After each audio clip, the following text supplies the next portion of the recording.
Atos capítulo 12, de 1 a 25. O texto diz o seguinte: todos acharam? Amém. Por essa época, o Herodes começou a perseguir algumas pessoas da igreja. Ele mandou matar a espada Tiago e o irmão de João. Quando viu que isso agradou aos judeus, mandou também prender Pedro. Isso aconteceu durante a festa do pão asmo, do pão sem fermento. Depois que prendeu Pedro, Herodes colocou na cadeia e pôs 4 grupos de soldados, com 4 em cada grupo, para guardá-lo. E que Herodes queria apresentá-lo ao povo depois do dia da Páscoa. Com ele seriam glorificados. É o de 1 a 25, ok, pai? E assim Pedro estava preso e era vigiado pelo guarda, mas a igreja continuou a orar com fervor por ele. Na noite, antes do dia em que Herodes ia apresentá-lo ao povo, Pedro estava dormindo, preso com 2 correntes entre 2 soldados. E havia guardas de vigia no portão da cadeia. De repente, apareceu um anjo do Senhor, e uma luz brilhou dentro da cela. O anjo tocou no ombro de Pedro, acordou e disse: levanta-te depressa. Então as correntes caíram da mão dele. Aperte o cinto e amarre as sandálias, disse o anjo. E Pedro fez o que o anjo mandou. Põe a capa, venha comigo, ordenou o anjo. Pedro, saindo da cadeia, e foi seguindo o anjo. Porém não sabia se de fato o anjo estava libertando. Ele pensava que aquilo era uma visão. Eles passaram pelo primeiro e pelo segundo posto da guarda e chegaram ao portão de ferro que dava para a rua. O portão se abriu sozinho e eles saíram. Andaram por uma rua e, de repente, o anjo foi embora. Então Pedro compreendeu o que estava acontecendo e disse: agora sei que, de fato, o Senhor mandou o seu anjo e me livrou do poder de Herodes e de tudo o que os judeus tinham a intenção de me fazer. Quando Pedro entendeu o que havia acontecido, foi para a casa de Maria, a mãe de João Marcos. Muitas pessoas estavam lá, reunidas, orando. Ele bateu na porta da frente e a empregada, que se chamava Rode, foi ver quem era. Quando reconheceu a voz de Pedro, ficou tão contente que, em vez de abrir a porta, voltou correndo para contar o que Pedro estava lá fora. Então eles disseram: você está maluca? Porém, ela insistiu que era verdade. Aí eles disseram: é o anjo dele. Enquanto isso, Pedro continuava batendo. Finalmente, eles abriram a porta e, quando viram que era Pedro mesmo, ficaram muito assustados. Ele fez um sinal com a mão para que ficassem quietos e contou como o Senhor o tinha tirado da prisão. Contem isso a Tiago e aos outros irmãos, disse ele. Em seguida, saiu dali e foi para outro lugar. Quando amanheceu, houve uma grande confusão entre os soldados, pois eles não sabiam o que tinha acontecido com Pedro. Herodes mandou que o procurassem, mas não acharam. Então, depois de fazer perguntas aos guardas, mandou matá-lo. Depois disto, Herodes saiu da região da Judéia e foi com algum tempo à cidade de Cesareia. O rei estava com muita raiva dos moradores da cidade de Tiro e de Sidom. Então eles formaram um grupo e foram falar com Herodes. Primeiro conseguiram o apoio de Blasto, que era um alto funcionário do palácio. Aí pediram ao rei Herodes que fizesse as pazes com ele, pois o alimento que a região deles recebia o vinho do país do rei. Herodes marcou um dia com eles, e nesse dia vestiu suas roupas de rei, sentou-se no trono e começou a fazer um discurso. E o povo gritava: é um Deus e não um homem que está falando. No mesmo instante, o anjo do Senhor feriu Herodes, pois ele aceitou a honra que só Deus merece. E ele morreu comido por vermes. Porém, a palavra de Deus era anunciada em toda parte e se espalhando por todos os lugares. Barnabé e Saulo terminaram o seu trabalho e voltaram de Jerusalém, trazendo João Marcos consigo. Amém? Que Deus abençoe essa porção da palavra de Deus. Oremos. Senhor nosso Deus e Pai que estás nos céus, louvado seja o teu santo nome. Graças te damos, ó Pai, pelo privilégio de participarmos da tua igreja. E sabemos, ó Pai, que por tudo que a igreja passa, o Senhor nunca deixou de olhar para ela. E que o Senhor, nos momentos mais difíceis, mais temerosos, o Senhor estende a sua mão e livra o teu povo, salvando de qualquer tipo de perseguição. Queremos te pedir, ó Pai, nesse momento, que o Senhor esteja nos iluminando, para que possamos expor aquilo que verdadeiramente o Senhor quer que falemos hoje e que saiamos daqui edificados com esta palavra. Nós te pedimos por tudo, no nome de Jesus. Amém. Irmãos, no texto que nós lemos, de Atos capítulo 12, versos 1 ao verso 25, nós podemos dizer que foi uma das perseguições mais terríveis que a igreja passou. Momentos difíceis. Tiago morto, Pedro preso, ambos líderes da igreja. E o que fazer diante de uma situação dessa? O fato, irmãos, é que isso nos faz ver de que naqueles momentos mais difíceis, mais temerosos que nós passamos ou que nós viemos a passar, nós temos a certeza de que Deus, nos momentos mais extremos, estende a sua mão para nos livrar. E isso foi o que aconteceu e nós iremos observar nesse texto. A comunidade de Israel já estava desesperada, desesperançosa, sem saber o que fazer. Mas eis que Deus manda o seu anjo e livra Pedro daquela prisão. Irmão, segundo números do Centro de Pesquisa de Portas Abertas, mais de 260 milhões de cristãos no mundo enfrentam algum tipo de oposição. Esse estudo é calculado por meio de questionário que classifica os 50 países que mais perseguem o cristão. Temos muitos países que a igreja é perseguida de forma terrível, de forma cruel. Existem muitas igrejas perseguidas, muitos cristãos perseguidos, mas o fato é que nós não podemos esquecer que também há muita intervenção divina vindo de Deus para com a igreja. A igreja manda o seu anjo, a igreja manda livrar o seu povo. Vocês sabem por que Deus manda o seu anjo para libertar a igreja? Porque a igreja, ela é o lugar apropriado aonde Deus manifesta o seu poder. É aqui na igreja aonde Deus manifesta o seu poder. E isso nós nunca devemos esquecer. Deus manifesta o seu poder na igreja para cuidar do seu povo, porque nós somos uma nação santa, um sacerdócio real e um povo de propriedade exclusiva de Deus.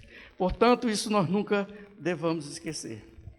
Irmãos, o evangelista Lucas, evangelista e historiador Lucas, ele vem relatando durante todo o livro de Atos a coisas maravilhosas, coisas extraordinárias, que Deus vem operando dentro da igreja. E aqui nós poderíamos citar algumas dessas. Quem não se lembra do Pentecostes, onde Pedro, por meio de uma pregação, pregando a palavra maravilhosa de Deus, ele converteu mais de 3.000 pessoas. um grupo de 120 para 3.000 pessoas.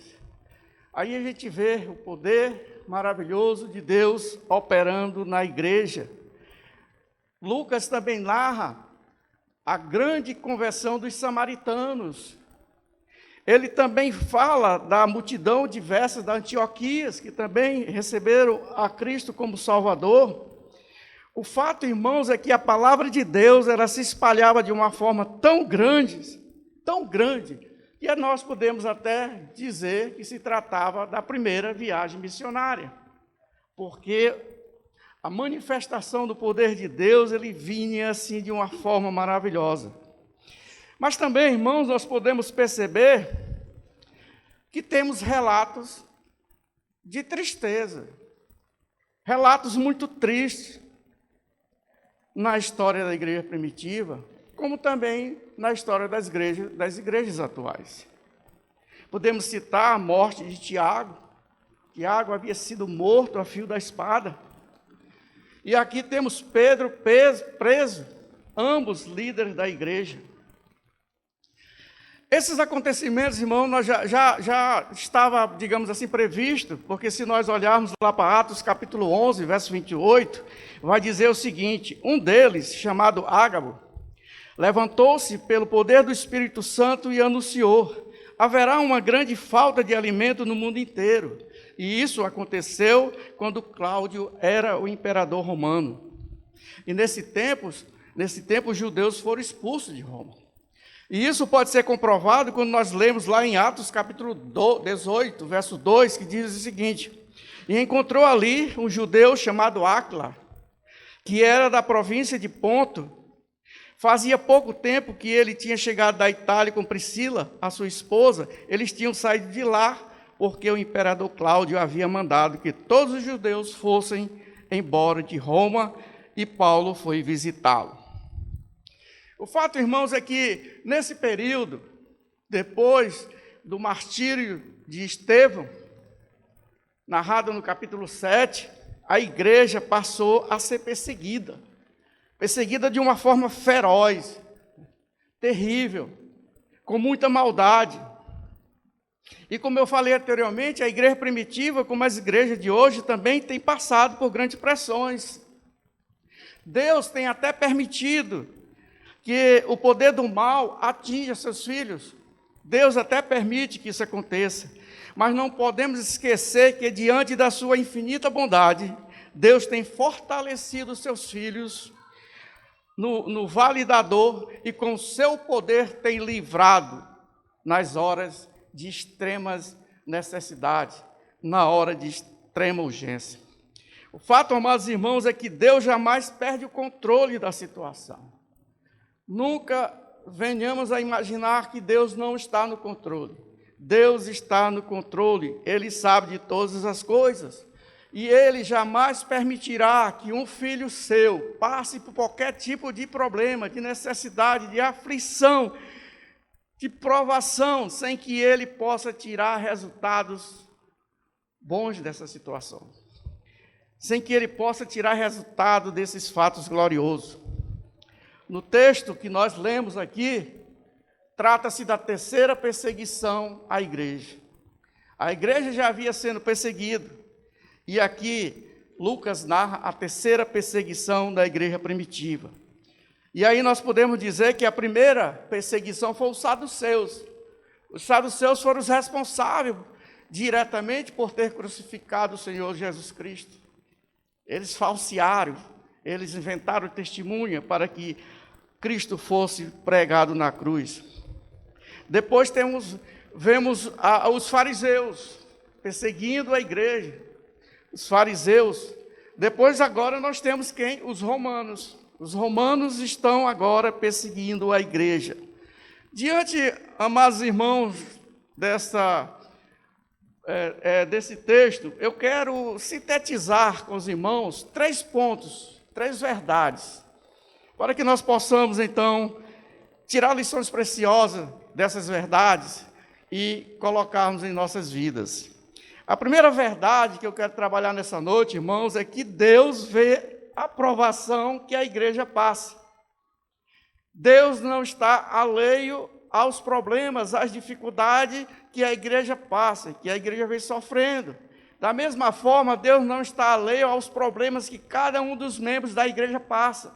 Deus está vendo, Deus está olhando, Deus sabe de todas as coisas. A segunda verdade, irmãos, é que Deus ouve a oração da igreja.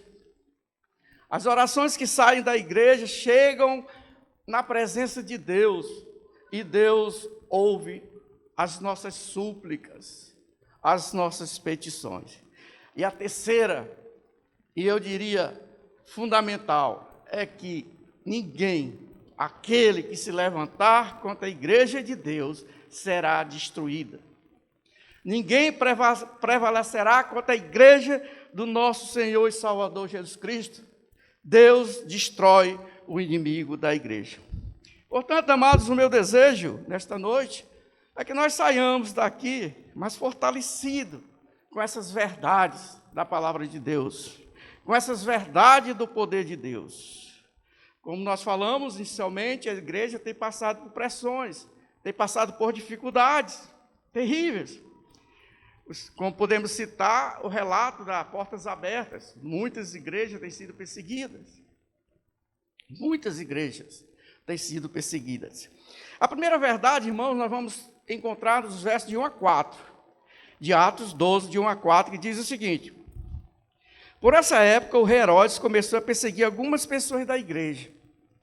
Ele mandou matar a espada Tiago, irmão de João. Quando viu que isso agradou os judeus, mandou prender Pedro. Isso aconteceu durante a festa do pão asmo, pão sem fermento. Depois que prendeu Pedro, Herodes o colocou na cadeia e o pôs 4 grupos de soldados, com 4 em 4, para guardá-lo. É que Herodes queria apresentá-lo ao povo depois da Páscoa. Depois da Páscoa. Mas a pergunta que se faz, irmão, é necessário que façamos alguma pergunta ao texto. E a pergunta que se faz é: que tipo de perseguição a igreja estava sofrendo? Ou que tipo de perseguição a igreja de hoje sofre? Quais são essas perseguições? O texto narra 2 perseguições. A primeira perseguição, podemos observar, é a religiosa. A igreja havia sido perseguida por grupos religiosos, os fariseus, os saduceus.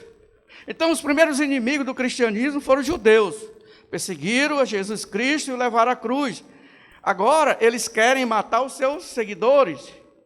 Estevão já havia sido apedrejado, colocando os apóstolos por 2 vezes na prisão. Havia apedrejado Estevão, já havia colocado os líderes da igreja na prisão por 2 vezes, e agora eles estavam atrás dos seus seguidores, querendo destruir a igreja. Amados, nós observamos aqui no texto que aqueles judeus que outrora perseguiram a igreja, os saduceus, os fariseus, agora eles estão com outra técnica, com outra tática, a da bajulação. Eles foram bajular Herodes, incentivando Herodes para que Herodes agisse com a mão de ferro contra os líderes da igreja. Interessante que a igreja não passava por esse tipo de perseguição. Se nós olharmos lá no início de Atos, capítulo 2, verso 44, diz que a igreja tinha estima pelo povo. O povo gostava da igreja. Diz: louvavam a Deus por tudo e era estimado por todos. E a cada dia o Senhor juntava os grupos, as pessoas que iam sendo salvas. Mas, logo após o episódio de Estevão, todas as coisas mudaram. Eles passaram a perseguir a igreja de uma forma terrível. A outra perseguição, irmãos, não tão diferente com as perseguições que a igreja passa nos dias de hoje, é a política. Temos visto muitos grupos políticos tentando destruir a igreja, quebrar os padrões bíblicos da igreja. Mas quem estava perseguindo a igreja agora? Herodes, Agripa. Herodes Agripa já havia prendido alguns cristãos. Ele tinha, já passado Tiago, irmão de João, afiou a espada. Pedro estava preso e ele estava esperando apenas o final da Páscoa para que ele pudesse concretizar aquela grande maldade contra esse homem de Deus. Mas a pergunta que nós fazemos, quem era Herodes Agripa I? Quem era esse cidadão? O texto vai dizer que Herodes Agripa era o governador, era quem mandava lá nessa época. Mas sabe quem era ele? Herodes Agripa I, ele era nada mais, nada menos do que neto daquele Herodes o Grande, aquele que mandou matar as criancinhas. Ele também não era nada menos do que aquele do Herodes Antipas, aquele que mandou cortar a cabeça de João Batista e zombou de Jesus. O fato é que Lucas narra que a igreja estava passando por um momento difícil, muito dramático. A situação da igreja estava difícil. Como eu falei antes, Tiago estava morto, Pedro estava preso. A igreja estava sem direção, sem liderança, sem líder. E a pergunta que eu faço é, qual o interesse de Herodes na prisão de Pedro? Por que Herodes queria prender Pedro? Podemos dizer que havia vários, como, por exemplo, obter dividendo político. Ou seja, Herodes prendeu Pedro para agradar os judeus. Era sua intenção buscar popularidade e não fazer justiça. Outra pergunta interessante é, por que matar Pedro só depois da Páscoa? Os judeus estavam muito preocupados com as festas, com a organização das festas, da Páscoa. Mas também Herodes estava muito preocupado para evitar tumulto, para não ver rebelião. Porque Herodes sabia a importância de Pedro. Pedro era muito importante. Pedro era um líder de grande relevância dentro da comunidade da igreja primitiva. Ele tinha muito respaldo, ele tinha muito respeito pela comunidade. Afinal de contas, Pedro já havia pregado do Pentecostes e elevado a igreja de 120 para 3.000. Pedro já tinha curado o paralítico na porta do templo. Foi Pedro quem fez o sermão que levou a igreja de 3.000 para 5.000. Foi Pedro quem desmascarou Safira e Ananias. Foi Pedro quem ressuscitou Dorca. Foi Pedro que abriu o evangelho para os gentios, quando pregou para Cornélio. O fato é que o livro de Lucas, o historiador Lucas, diz que do capítulo 1 ao capítulo 12, a pessoa central é Pedro. Assim como do 13 em diante ao 28 é Paulo. Então, vemos a importância de Pedro. Pedro era muito importante. Outra pergunta interessante, irmãos, é por que Herodes Agripa se colocou alerta total na prisão de Pedro? Por que ele botou vários guardas? 16 guardas divididos em 4 e 4, e um acorrentado com ele. A preocupação muito grande para que Pedro não fugisse. Porque Pedro já havia fugido outras vezes. Já havia tido a manifestação sobrenatural de Deus e já havia livrado em outra situação. Então a preocupação dele era para que Pedro não fugisse. Portanto, ele era guardado por 16 guardas e tomavam conta de dia e de noite. O fato, irmãos, é que Deus não está alheio aos acontecimentos. Deus não está alheio às dificuldades, às perseguições que a igreja passa. E Deus não está alheio a qualquer tipo de aflição, de problemas que cada membro da igreja passa. Deus está vendo, Deus sabe, e na hora certa Ele age de conformidade com a sua vontade. Segunda verdade, irmãos, que nós podemos extrair desse texto, é que Deus ouve as nossas orações. Todas as nossas orações Deus ouve. Nos versos 5 a 17 diz, e assim Pedro estava preso, e era vigiado pelos guardas. Mas a igreja continuava a orar com fervor incessantemente por ele. Aqui, irmãos, com a prisão de Pedro, líder da igreja, nós temos um quadro desesperador, um quadro sem esperança. Primeiro, porque Pedro não tinha a mínima condição de escapar. Não tinha como fugir. A segurança máxima Mas quem poderia, então, ajudar Pedro numa situação desta? Quem poderia ajudar Pedro numa situação tão delicada e tão difícil dessa? A comunidade da igreja primitiva de Israel, uma comunidade pequena e sem influência? Será que a comunidade de Israel faria como é feito nos dias de hoje, uma passeata na rua, né, fazendo uma manifestação, exigindo com que a autoridade de Roma soltasse Pedro? Será que ele poderia entrar com habeas corpus, né, solicitando lá o Supremo que soltasse Pedro? Será que eles poderiam fazer isso? Enfrentando ou afrontando o poderio de Roma? O fato, irmãos, é que os crentes da igreja, eles não foram fazer algo como nos nossos dias. Ele fez algo mais importante, mais interessante. Mas então, irmãos, o que foi que a igreja fez? O que a igreja primitiva fez? E o que é que nós temos que fazer quando estivermos passando por momentos difíceis? Por situações adversas? E nós passamos sempre. A igreja primitiva fez o que nós devemos fazer. A igreja primitiva recorreu verdadeiramente para aquele que pode nos socorrer. E só quem pode nos socorrer é o nosso Deus. Porque Ele é poderoso, Ele sabe de todas as coisas. E a igreja recorreu ao Senhor do universo, porque acreditava no poder da oração. E nós, amados, devemos acreditar no poder da oração. A oração é a nossa arma mais poderosa. As nossas forças são limitadas. Existem pessoas mais poderosas do que a gente, mas a oração, não há nada mais poderoso do que o poder da oração. Porque a oração, amados, no caso específico aqui do texto, foi a oração que foi buscar o anjo nos céus para socorrer Pedro naquela hora de aflição, naquela hora de necessidade. Da mesma forma que as nossas orações podem ir buscar o anjo nos céus para nos socorrer. Essa é uma verdade que todo crente deve apropriar dela, viver dela.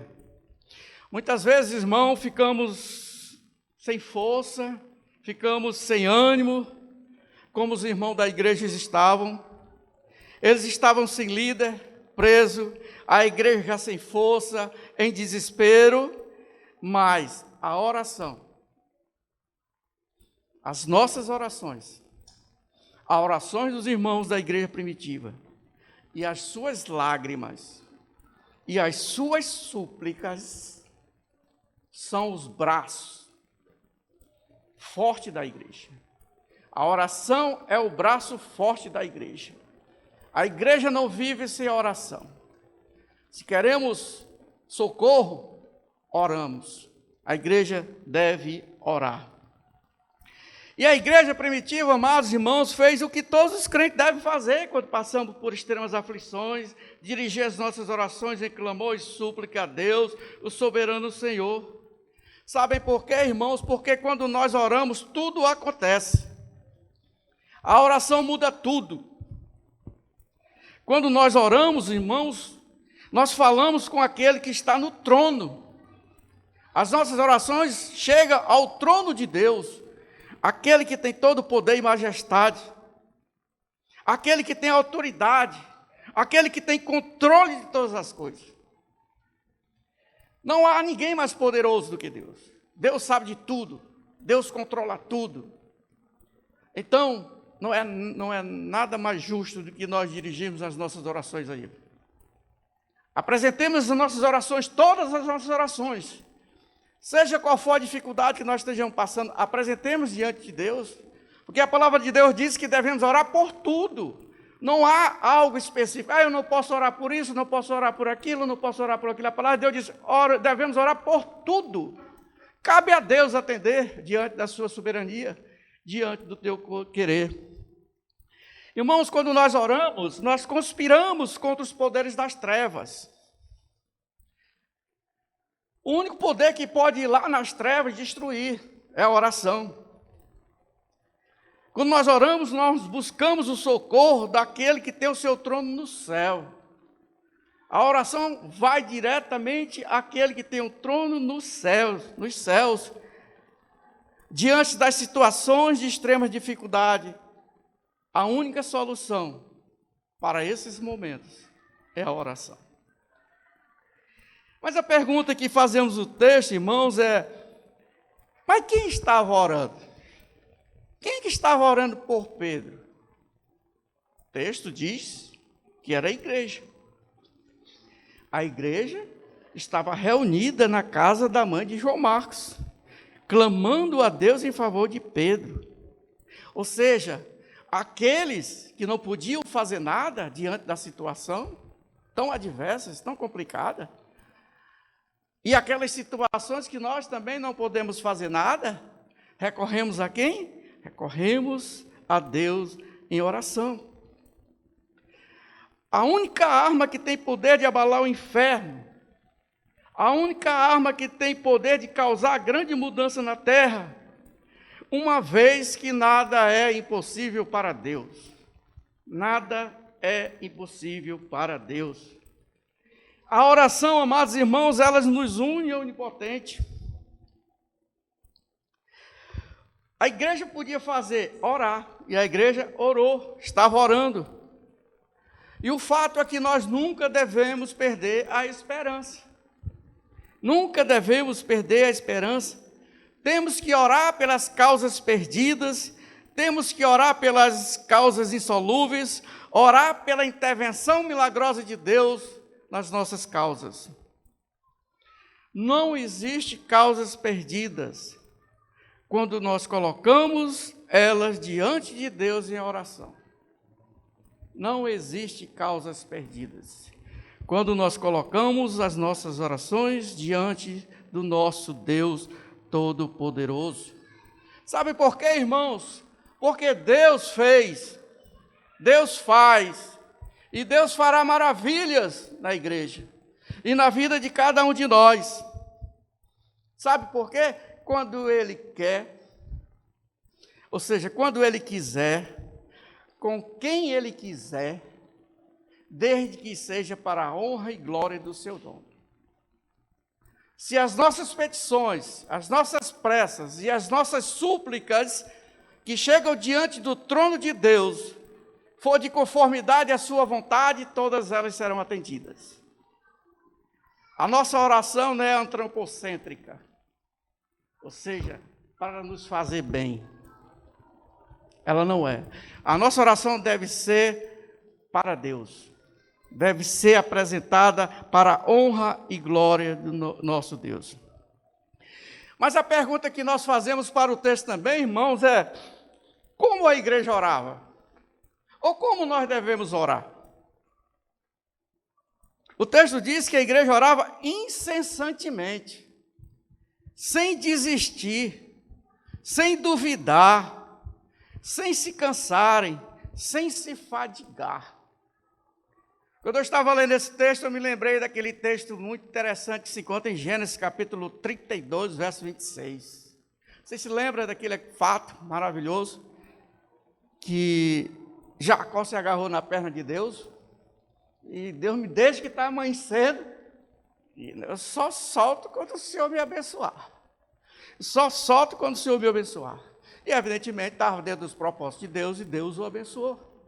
E quando as nossas orações chegam diante de Deus, e orando incessantemente, sem desistir, como a igreja orava, e como nós devemos orar, Deus vai atender as orações, desde que ela seja, evidentemente, de conformidade à vontade de Deus. O fato, amados irmãos, é que sempre haverá duas forças lutando. Sempre haverá duas forças lutando. O mundo e a igreja. E cada uma fazendo uso da sua arma. Cada uma fazendo uso da sua arma. No texto fica claro e evidente para todos nós que de um lado estava o quê? A autoridade de Herodes com o poder da espada e da prisão. Herodes tinha o poder da espada e da prisão.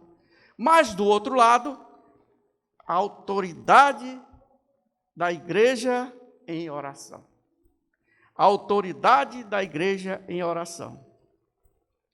E aí, irmãos, do verso 6 em diante, nós vamos ver a manifestação sobrenatural de Deus, a ação de Deus diante dessa situação em que Pedro se encontrava e que a igreja primitiva perseguida se encontrava, a ponto de ser extinta, ser dizimada. Porque se existe algo terrível é quando alguém perde sua liderança, dispersa. Mas Deus mostra aqui o seu poder, e de uma forma sobrenatural. Mas sabe por quê, irmãos? Porque o sobrenatural existe. O sobrenatural existe. Muitas vezes é que nós somos fracos e não cremos no sobrenatural. O sobrenatural existe. E o texto diz que na noite antes do dia em que Herodes ia apresentá-lo ao povo, Pedro estava o quê? Dormindo. Já pensou que situação? Pedro estava dormindo, preso com 2 correntes entre 2 soldados, e havia guarda de vigia na porta da cadeia. Aí, de repente, apareceu um anjo do Senhor e uma luz brilhou dentro da cela. O anjo tocou no ombro de Pedro, acordou e disse: levanta depressa. Então as correntes caíram da mão dele. Aperte o cinto e amarre as sandálias. Pedro foi lá, amarrou as sandálias. Põe a capa. Pedro colocou a capa. Venha comigo. Pedro seguiu. Pedro saiu da cadeia e foi seguindo o anjo. Porém, não sabia se de fato o anjo estava libertando.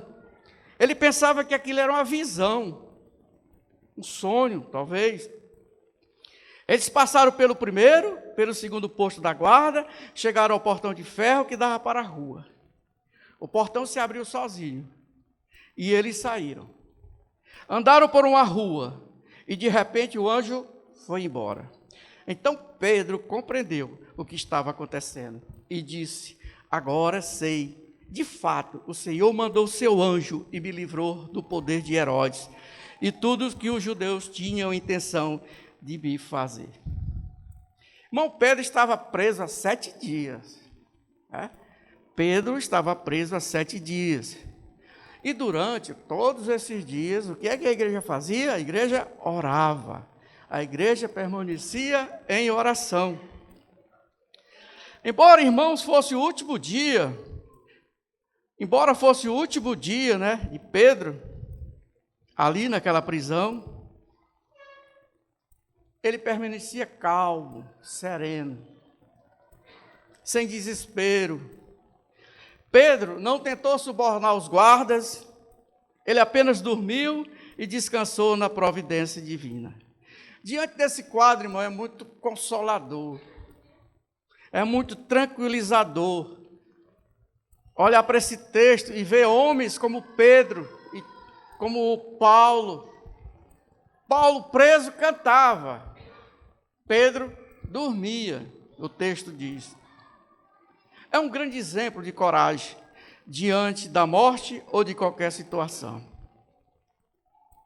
Diante disso, irmãos, esse livramento sobrenatural narrado pelo grande evangelista historiador Lucas, ele traz algumas lições preciosas para colocar em nossas vidas. A primeira lição que o texto traz diante dessa manifestação sobrenatural e milagrosa de Deus é que nunca nós devamos perder a esperança. Nunca perca a esperança. Naqueles momentos mais difíceis, mais escuros, Deus manifesta o seu poder nessas últimas horas. Como diz o texto,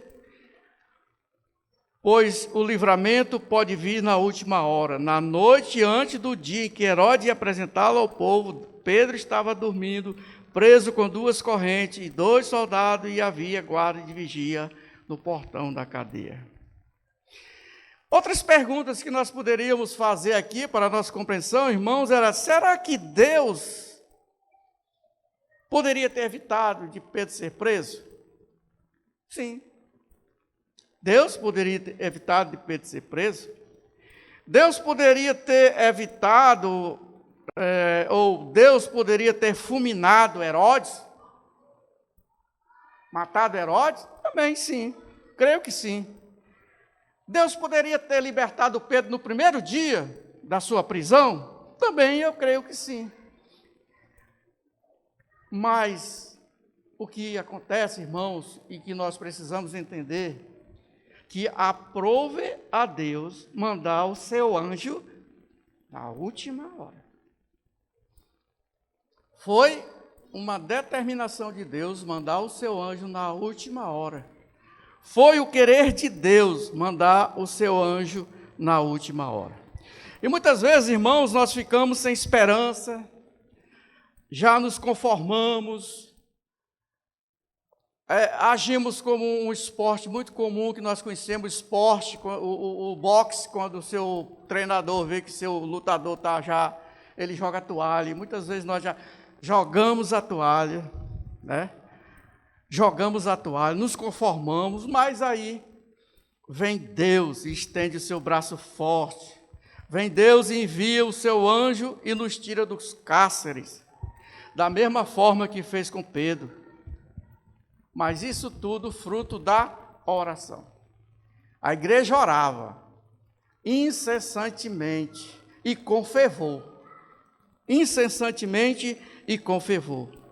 Irmãos, a igreja de Cristo, ela é perseguida e será perseguida.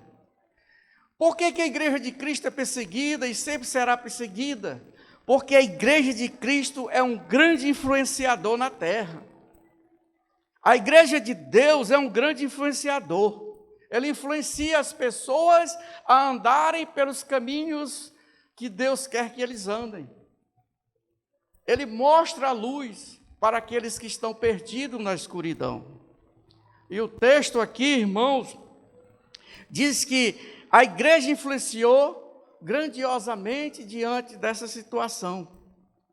Porque quando nós estamos, irmãos, diante de Deus, com os nossos joelhos dobrados, que não é uma prática muito comum entre nós, de nos ajoelharmos, mas quando nós estamos com os nossos joelhos dobrados diante do Pai, o sobrenatural acontece.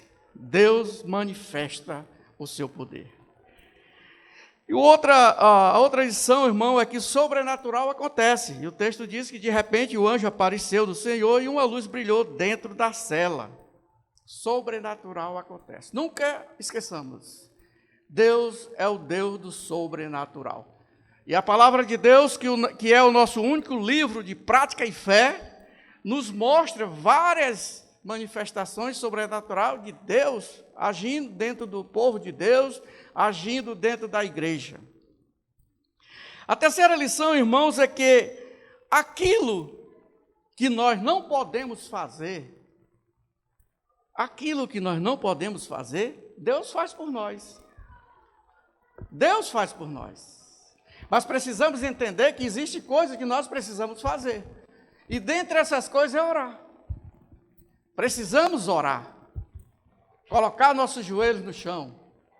Apresentar nossas súplicas diante de Deus. E o texto diz que tudo que Pedro não podia fazer, o anjo fez. E tudo que Pedro podia fazer, ele fez. O texto diz que o anjo disse: Pedro, levanta. Pedro levantou. Ele disse: se apressa. Pedro se apressou. Coloque a sandália. Pedro colocou a sandália. Vista a sua túnica. Vestiu a túnica. Vamos sair? Saia. Isso prova, irmãos, que Deus é o Deus do extraordinário. Mas nós somos do ordinário. Deus faz o sobrenatural. E nós fazemos aquilo que Deus permite e acha que nós temos capacidade de fazer. O sobrenatural Deus faz, porque Ele é o Deus do impossível. Pois o nosso Deus é o Deus do impossível. A quarta verdade, irmãos, é algo que muitas vezes nós entramos em parafuso, talvez. Talvez alguns entrem em parafuso. É querer entender os modos operantes de Deus. Querer entender como Deus age. Muitas vezes queremos entender o modus operandi de Deus. E o texto diz que Deus age de uma forma tão impressionante, tão maravilhosa, que até os seus se surpreendem. É interessante, né? A igreja estava orando. E de repente Pedro aparece na porta da casa lá e diz: você está louca? Dá para entender? Nossas imperfeições. O homem imperfeito. Mas a ênfase dada aqui, irmãos, é que nós somos imperfeitos. E muitas vezes cria-se essa dúvida. Mas a ênfase dada no texto é fervor. É incessantemente. A ênfase é a nossa, não é a nossa fé diretamente, porque a palavra de Deus diz que o homem, o próprio Senhor Jesus disse que homem de pouca fé, se tivesse a fé do tamanho de um grão de mostarda, diria: esse monte, sai daqui e vai para lá. Mas é a nossa insistência no crer que Deus pode, e Ele pode agir, Ele pode solucionar os nossos problemas. E o texto diz: quando Pedro entendeu o que havia acontecido, correu para a casa de Maria. Por que Pedro correu para a casa de Maria? Porque ele sabia que a igreja estava orando por ele. E como é confortador, irmãos, quando nós estamos passando por problemas, dificuldades, e nós sabemos que a igreja está orando por nós. E a oração é uma rua de mão dupla. Quando eu oro por você, você ora por mim. E aí cresce. E aí nós somos abençoados grandiosamente.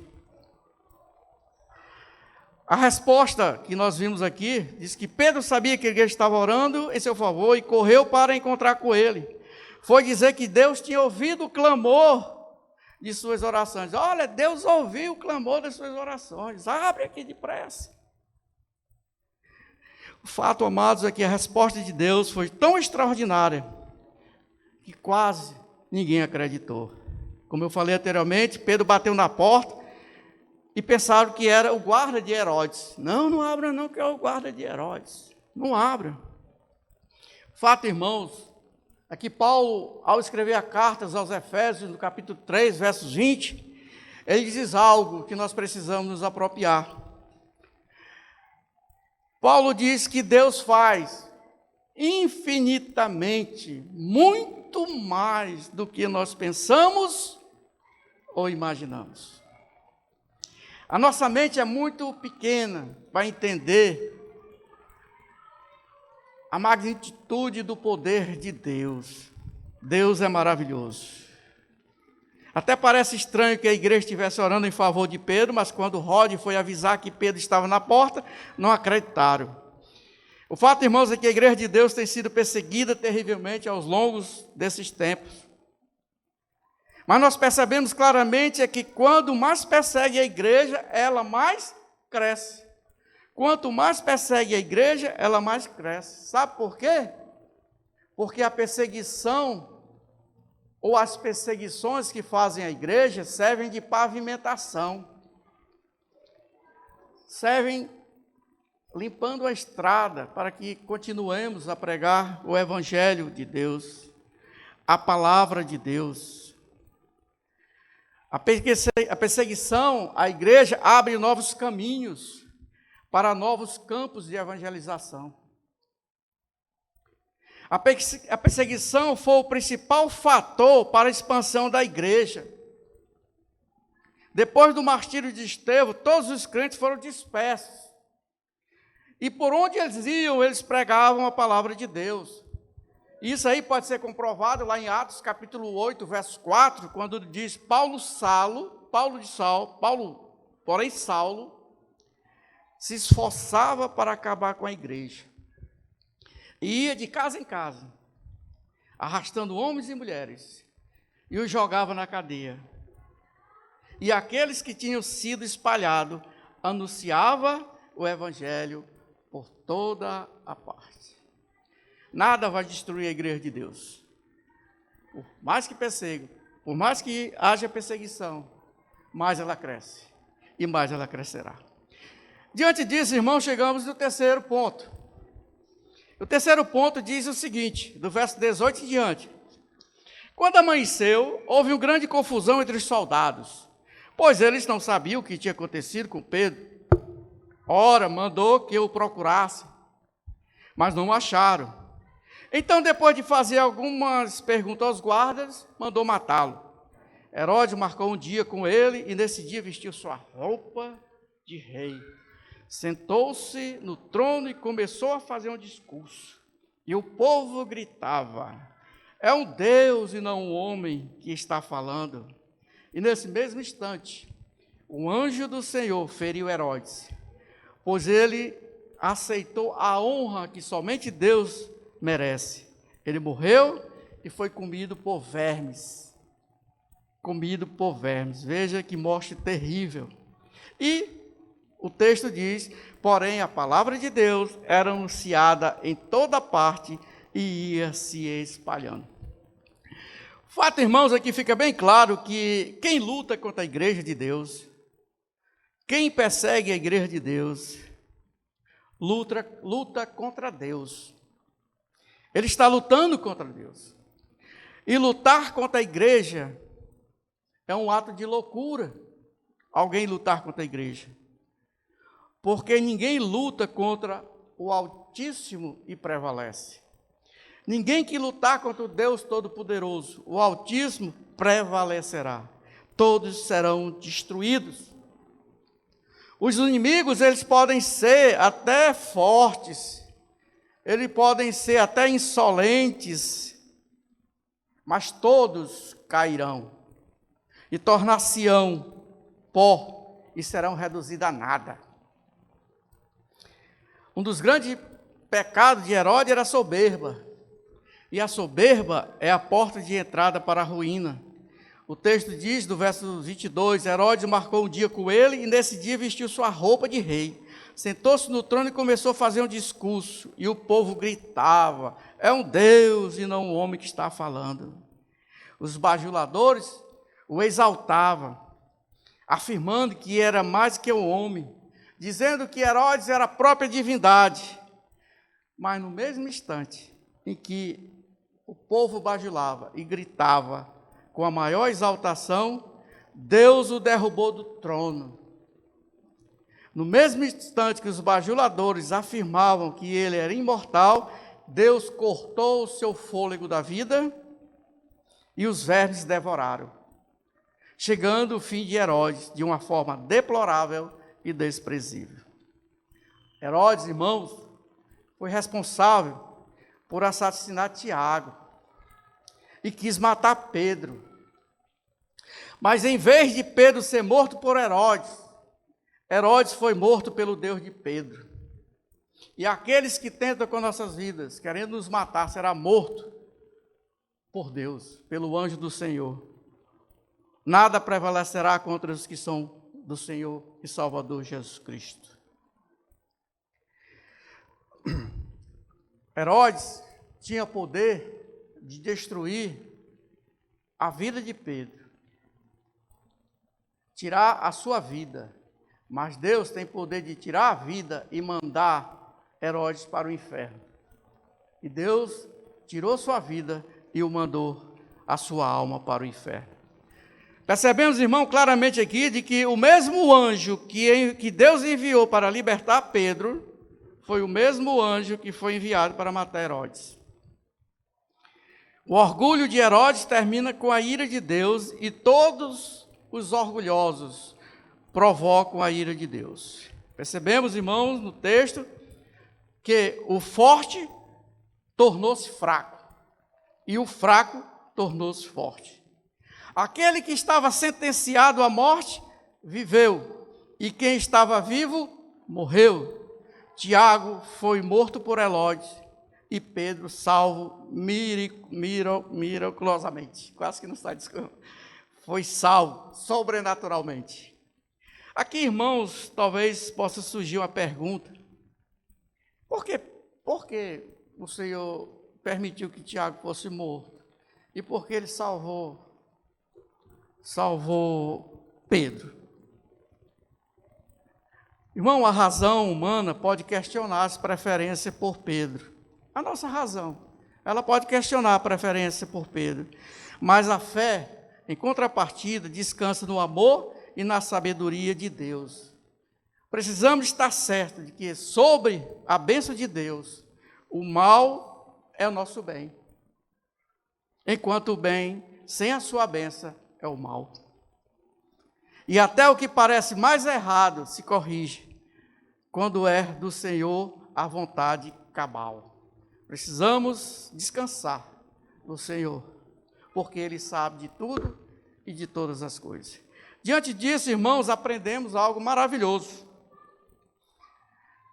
E esse maravilhoso é que os nossos destinos não estão em nossas mãos. O nosso destino está na mão de Deus. Por mais que cuidado que nós tenhamos, nós não podemos impedir que algo de mal nos aconteça. Mas diante da vontade de Deus, nada acontecerá de que Deus não permita.